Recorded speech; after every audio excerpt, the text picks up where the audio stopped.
आप सभी का स्वागत है मेरी डायनेमिक इंग्लिश क्लासेस में। आज हमारा जो टॉपिक कंटिन्यू है उसका नाम है कंडीशनल सेंटेंसेस। प्रीवियस वीडियो में हमने कंडीशनल सेंटेंसेस के बेसिक कंसेप्ट को क्लियर किया। आज हम कंडीशनल सेंटेंसेस के टाइप के बारे में डिस्कस करेंगे। तो जैसा कि आपको पता है कि कंडीशनल सेंटेंसेस के 3 टाइप्स होते हैं। आज हमारा जो डिस्कस होगा वो कंडीशनल फर्स्ट से लिमिटेड होगा। कंडीशनल फर्स्ट क्या है, कब यूज़ करते हैं, इसकी क्या इम्पोर्टेंस है। तो कंडीशनल फर्स्ट किसी कार्य को करने या किसी अवस्था को करने होने की हाई पॉसिबिलिटी को एक्सप्रेस करता है फ्यूचर की संभावित घटनाओं में। अब हाई पॉसिबिलिटी किस में मिलेगी? अब हाई पॉसिबिलिटी जो मिलेगी हमको इफ क्लॉज में मिलेगी। तो मैन क्लॉज में श्योरिटी होती है। यदि जिस क्लॉज में कंडीशन बताई जाती है, यदि उसमें कंडीशन बताने के लिए हम कोई भी कंजक्शन यूज़ करते हैं तो हमारे मैन क्लॉज की जो श्योरिटी है वो रिड्यूस हो जाती है। अब हम ये आइडेंटिफाई कैसे करेंगे कि हमारा जो इफ क्लॉज है ये टाइप फर्स्ट को फॉलो कर रहा है? तो इसको समझने के लिए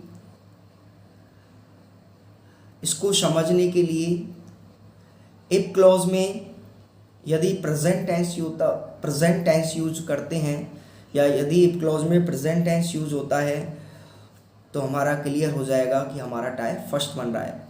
अब प्रेजेंट टेंस का मतलब होता है इफ क्लॉज में हम प्रेजेंट टेंस के अकॉर्डिंग या तो वर्ब की फर्स्ट फॉर्म यूज़ करते हैं या वर्ब की फिफ्थ फॉर्म यूज़ करते हैं। वर्ब की फिफ्थ फॉर्म हम वर्ब की फर्स्ट फॉर्म में एस को कहते हैं। अब वर्ब इफ क्लॉज में प्रेजेंट टेंस के अकॉर्डिंग इफ क्लॉज में प्रेजेंट कंटिन्यूस भी हो सकता है, प्रेजेंट परफेक्ट भी हो सकता है, प्रेजेंट परफेक्ट कंटिन्यूस भी हो सकता है। चाहे इफ क्लॉज में is are am plus verb की फर्स्ट फॉर्म में ING हो, चाहे इफ क्लॉज में हैज़ ए प्लस वर्ब की थर्ड फॉर्म हो, चाहे इफ क्लॉज में हैज़ ए प्लस बी या वर्ब की फर्स्ट फॉर्म में ING हो। तो कहने का मतलब ये है ये सारी जो कंडीशन है ये प्रेजेंट टेंस को फॉलो करती है। बस वर्ब डिफरेंट है लेकिन सारी कंडीशन प्रेजेंट टेंस को फॉलो करती है। लेकिन इफ क्लॉज में हमारा जो आंसर होगा वो ओनली या तो वर्ब की फर्स्ट फॉर्म बनेगा और या वर्ब की फिफ्थ फॉर्म बनेगा। अब हम बात करते हैं क्वेश्चन की कि कंडीशनल फर्स्ट से रिलेटेड जो हमारी एक्सरसाइज होगी उसको सॉल्व करने से पहले हम कुछ ट्रिक्सों को फॉलो करेंगे। तो आइए चलते हैं ट्रिक्सों की तरफ। तो यदि कंडीशनल फर्स्ट से रिलेटेड यदि क्वेश्चन आता है तो सबसे पहले हम कंप्लीट क्लॉज को ऑब्जर्व करेंगे और उस कंप्लीट क्लॉज के अकॉर्डिंग हम आइडेंटिफाई करेंगे कि हमारा टाइप कौन सा फॉलो हो रहा है और उस टाइप के अकॉर्डिंग जो क्लॉज इनकम्प्लीट है उसका बेसिक स्ट्रक्चर फॉलो कर देंगे। तो डियर गाइस देखते हैं कि हमारा इफ क्लॉज की जो क्वेश्चन है वो कैसे बनेंगे। यदि complete clause will shell plus verb की फर्स्ट फॉर्म है तो ये क्लियर हो गया कि कौन से टाइप के मैन क्लॉज में विल या शैल प्लस वर्ब की first form means future tense use करते हैं। तो हमारा इसके अकॉर्डिंग टाइप फर्स्ट बन गया। अब टाइप फर्स्ट के अकॉर्डिंग हमारे जो क्वेश्चन बनेंगे वो बनेंगे नंबर 1, यदि हमारा इफ क्लॉज इनकम्प्लीट है और इफ क्लॉज में ब्रैकेट में वर्ब की फर्स्ट फॉर्म है तो टाइप फर्स्ट के अकॉर्डिंग हमारा जो आंसर बनेगा वो बनेगा वर्ब की फर्स्ट फॉर्म में SIS या वर्ब की फर्स्ट फॉर्म। वर्ब की फर्स्ट फॉर्म में S और ES कब बनेगा? वर्ब की फर्स्ट फॉर्म में S और ES कब बनेगा? जब हमारा सब्जेक्ट सिंगुलर होगा। मीन्स जब इफ क्लॉज का सब्जेक्ट ही, सी, इट या सिंगुलर काउंटेबल नाउन या अनकाउंटेबल नाउन है तो हमारा जो आंसर बनेगा वो बनेगा वर्ब की फर्स्ट फॉर्म में S या ES। तो वर्ब की फर्स्ट फॉर्म कब बनेगा? Plural subject means I you we they या प्लूरल काउंटेबल नाउन के साथ हमारा जो आंसर बनेगा वो बनेगा वर्ब की फर्स्ट फॉर्म। सेकंड क्वेश्चन, हमारा इफ क्लॉज का सेकंड क्वेश्चन क्या कहता है, यदि इफ क्लॉज इनकम्प्लीट है और हमारा जो इफ क्लॉज का जो क्वेश्चन है उस क्वेश्चन में ब्रैकेट में वी है, तो हमारा जो आंसर होगा वो क्या होगा। वी के अकॉर्डिंग हमारा जो आंसर बनेगा वो बनेगा सिंगुलर सब्जेक्ट के साथ इज यूज़ करेंगे, प्लूरल सब्जेक्ट के साथ आर यूज़ करेंगे और आई के साथ हमेशा एम यूज़ करते हैं। अब यहाँ पर एक चीज़ नोटिस करनी है कि वी की जो फर्स्ट फॉर्म होती है वो इज आर एम, वी की जो सेकंड फॉर्म होगी वो होगी वॉज या वर, वी की जो थर्ड फॉर्म बनेगी वो बनेगी वी। तो यहाँ पर वी की फर्स्ट फॉर्म का मतलब है प्रेजेंट टेंस, सेकंड फॉर्म का मतलब है पास्ट टेंस और थर्ड फॉर्म का मतलब होता है पास्ट पार्टिसिपल। तो यहाँ पर जो वी की जो फॉर्म होगी वो यहाँ पर मेन वर्ब का फंक्शन करेगी। अब आइए समझते हैं कि मेन वर्ब का फंक्शन कैसे करती है। तो यदि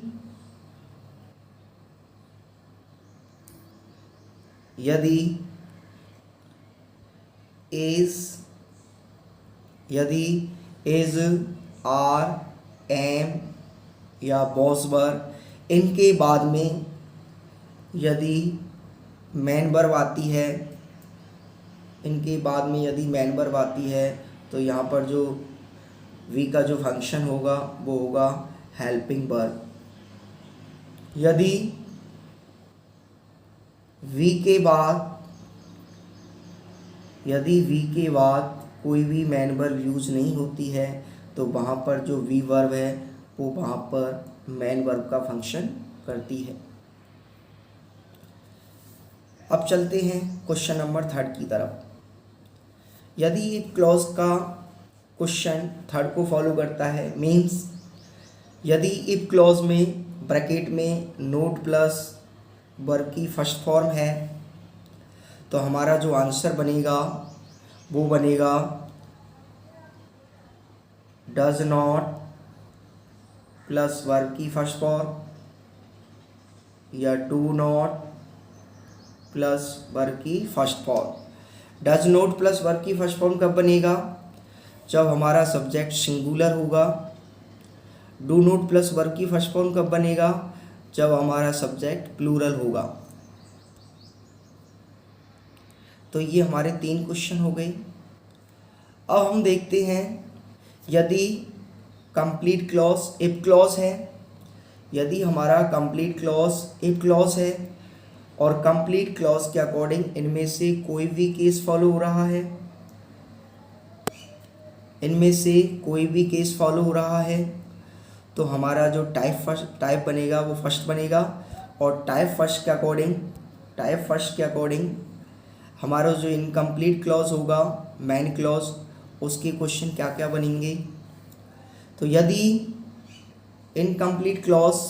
हमारा मेन क्लॉज इनकम्प्लीट है और मेन क्लॉज में हमारा क्वेश्चन बन रहा है, ब्रैकेट में यदि वर्ब की फर्स्ट फॉर्म है, तो हमारा जो आंसर बनेगा वो बनेगा आई वी सब्जेक्ट के साथ हमारा जो आंसर बनेगा वो सेल प्लस वर्ब की फर्स्ट फॉर्म बनेगा और जो अदर सब्जेक्ट है उनके साथ हमारा आंसर बन जाएगा विल प्लस वर्ब की first form. Question number second, यदि हमारा मेन क्लॉज इनकम्प्लीट है और इनमें से कोई भी केस फॉलो हो रहा है तो इनके अकॉर्डिंग हमारा टाइप फर्स्ट हो गया। तो टाइप फर्स्ट के अकॉर्डिंग हमारा जो मेन क्लॉज होगा वो क्वेश्चन बनाएगा। यदि मैन क्लॉज में या मैन क्लॉज के इनकम्प्लीट क्लॉज में यदि वी है तो यहाँ पर वी की फॉर्म को चेंज नहीं करेंगे। यहाँ पर ये नहीं करेंगे कि वी की first form is are am, V की पास्ट फॉर्म पॉसिबल। तो यहाँ पर जो हमारा आंसर बनेगा वी में कोई भी चेंज नहीं करेंगे और हमारा आंसर बन जाएगा सब्जेक्ट आई वी के साथ शैल बी और अदर सब्जेक्ट के साथ हमारा आंसर बन जाएगा विल बी। तो ये हमारे क्वेश्चन के शॉर्ट टिक्स हैं। अब मैं कुछ आप लोगों को जो इम्पोर्टेंट फैक्ट बताने जा रहा हूँ उसको आप लोग नोटिस करते हुए चलना। नंबर फर्स्ट पॉइंट क्या कहता है? नंबर फर्स्ट पॉइंट ये है कि हमारा जो इफ क्लॉज है, इफ क्लॉज में प्रेजेंट टेंस यूज़ करते हैं। अब आप लोगों को बताया था कि प्रेजेंट टेंस के अकॉर्डिंग चाहे वो प्रेजेंट कंटिन्यूस हो, चाहे वो प्रेजेंट परफेक्ट हो, चाहे वो प्रेजेंट परफेक्ट कंटिन्यूस हो, लेकिन यदि हमारा इफ क्लॉज इनकम्प्लीट है तो हमको आंसर में जो राइट करना है वो करना है या तो वर्ब की फर्स्ट फॉर्म और या वर्ब की फिफ्थ फॉर्म। यदि आपको इफ क्लॉज में present continuous, present perfect continuous यदि ये टेंस फॉलो होंगी तो आप लोगों को इफ क्लॉज कंप्लीट क्लॉज होगा। हमारा जो इफ क्लॉज होगा वो परफेक्ट क्लॉज होगा। हमारा जो आंसर बनेगा इनकम्प्लीट के अकॉर्डिंग वो ये बनेगा। सेकंड पॉइंट ये है कि हमारा जो क्लॉज होगा, जो हमारा इफ क्लॉज होगा उसकी स्टार्टिंग किसी भी कंजक्शन से हो सकती है। ये ज़रूरी नहीं होता है कि हमारा जो कंडीशन बताने वाला जो वर्ड है वो इफ़ ही है। इफ़ के अलावा हमारे बहुत से अदर वर्ड है जो कंडीशन को शो करते हैं। जैसे इफ़ क्लॉज की स्टार्टिंग व्हेन से हो सकती है, अनलेस से हो सकती है, इन केस से हो सकती है, as soon as, even if, so long as, provided that, supposing etcetera. तो कोई भी कंजक्शन, इनमें से किसी भी कंजक्शन को हम कंडीशन बताने के लिए यूज़ कर सकते हैं। थर्ड पॉइंट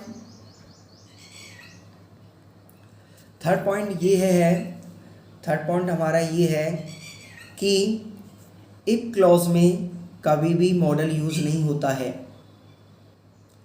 इफ क्लॉज में कभी भी मॉडल यूज़ नहीं होता है तो मॉडल कहाँ यूज़ होता है? मॉडल ओनली आपको मैन क्लॉज में मिलेगा। मॉडल जो यूज़ होगा ओनली मैन क्लॉज में होगा। लेकिन कभी कभी कंडीशन कैसी होती है? कभी कंडीशन ऐसी होती है कि मैन क्लॉज में भी मॉडल नहीं होता है। यदि मैन क्लॉज में मॉडल नहीं होता है तो हमारे स्टूडेंटों का कन्फ्यूज़न बढ़ जाता है, लेकिन कन्फ्यूज़न करने की कोई भी आवश्यकता नहीं है।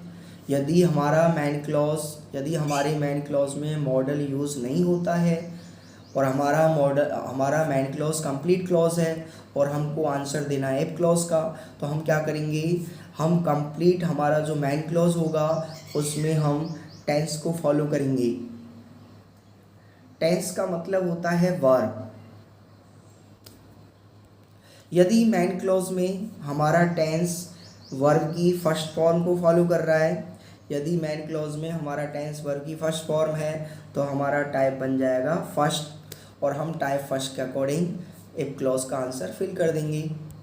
यदि मैन क्लॉज में मॉडल नहीं है तो हम पहले मैन वर्ब को सर्च करेंगे और यदि मैन वर्ब की सेकंड फॉर्म है तो वर्ब की सेकंड फॉर्म के अकॉर्डिंग हमारा जो टाइप बनेगा वो सेकंड बनेगा और सेकंड टाइप के अकॉर्डिंग हम इफ क्लॉज का आंसर फिल करेंगे।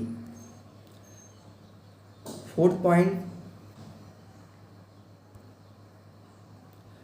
पॉइंट है हमारा।